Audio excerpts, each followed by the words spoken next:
Hello and welcome. Today, we're diving into the hidden world of information management.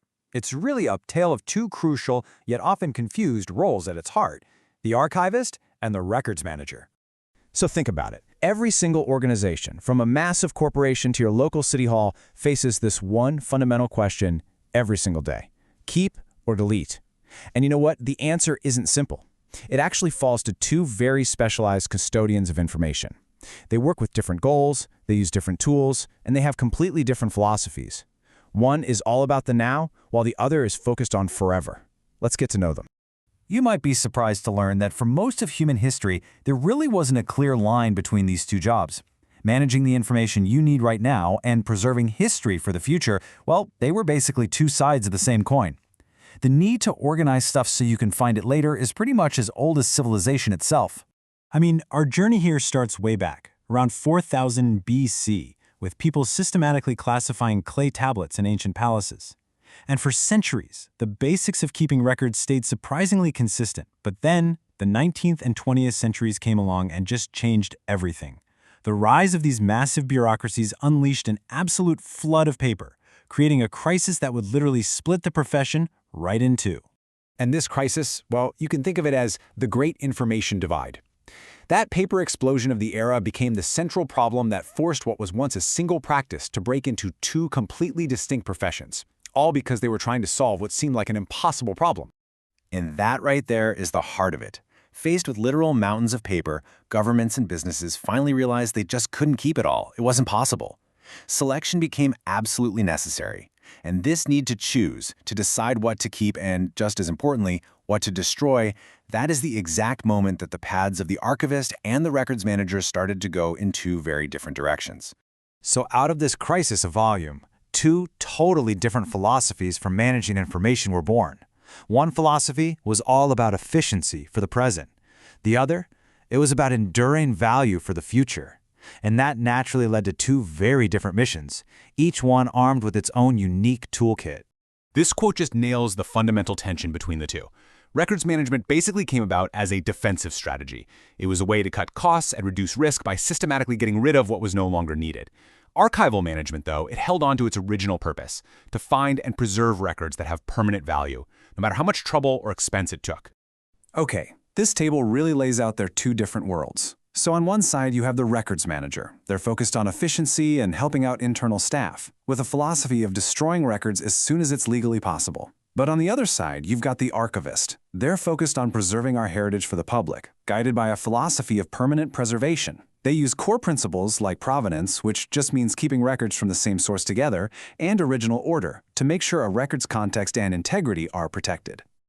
Now, the records manager's primary weapon, if you will, is the records retention schedule. You can think of it like a pre-written life plan for a record. It's all about business efficiency, keeping what's legally or operationally necessary, and then getting rid of the rest to minimize risk and cost.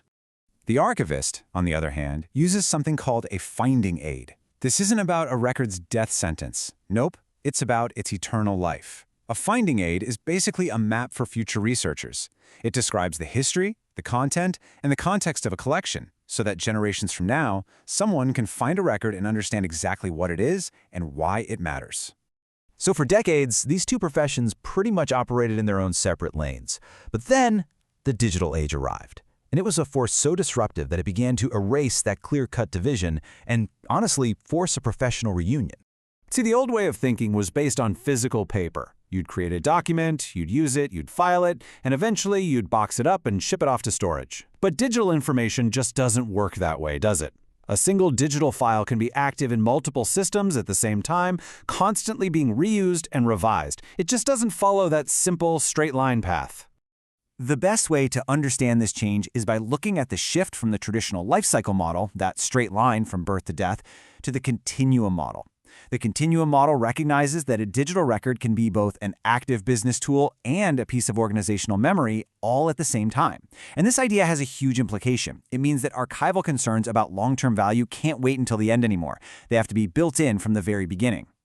This whole shift has given rise to a new, more holistic approach called information governance.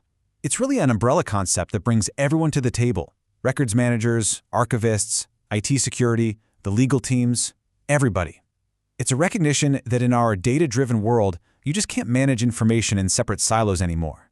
So where does all this leave our two custodians? Well, they're not on separate paths anymore. Now, they are essential, collaborative partners. You can think of them as guardians of both the now and the forever, working together in what you might call the stewardship of truth. This framing really captures the new reality perfectly. The records manager is the champion of the organization's immediate health, making sure things are efficient and risks are low today. The archivist is the advocate for society's memory, making sure that legacy is preserved for tomorrow.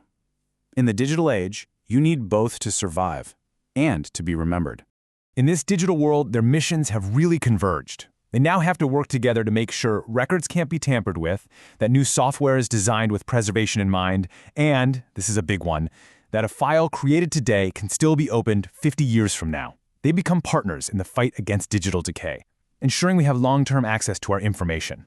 And that brings us to our final and maybe most important question. The lines between these professions might be blurring, but their combined importance has never been greater. Because in a world that is absolutely drowning in data, their collaboration, their expertise, and their judgment are what will ultimately determine what our society chooses to remember. If you found this explainer helpful, inspiring, entertaining, and informative, please share, like, and subscribe. Watch for the next upload. Thank you.